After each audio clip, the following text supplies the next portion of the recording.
We should not be in this position. The state had $4.5 billion appropriated for public education last session, and they left it sitting on the table because they could not agree on legislation to get it to schools. And that's just not okay.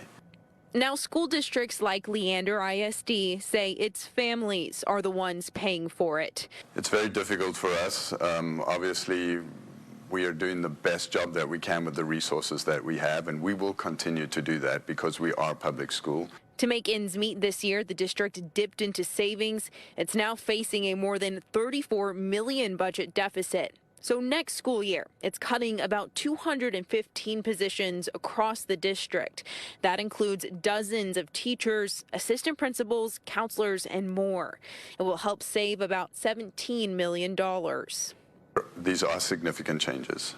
These are significant reductions in what we've been doing. For the people whose jobs will get cut, Superintendent Bruce Gearing says he plans to move them around to other openings in the district. It's never quite the perfect match. So you may lose 3 math teachers at a campus, but that doesn't match what your need is. And so there's going to have to be a lot of negotiating for us as we go forward about where people go and how we do that.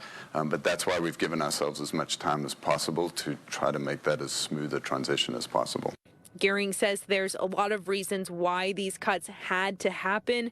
Inflation is up, and state funding will not increase as much as Gearing would like because district growth is slowing.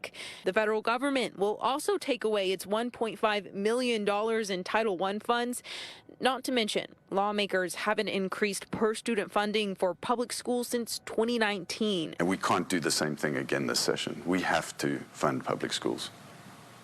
Governor Greg Abbott has only announced funding to technical colleges, school choice, and teacher pay raises as a top priority this legislative session. However, both chambers have released budget proposals that show an increase in school funding. We must fund and train the best teachers.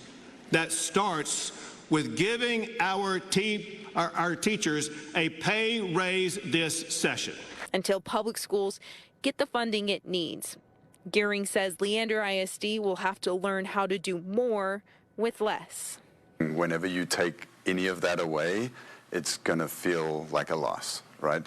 But we are still going to provide more than a free and appropriate public education to every one of our students. Our real focus is around preserving that student experience. Lauren Rangel, Fox 7 Austin News.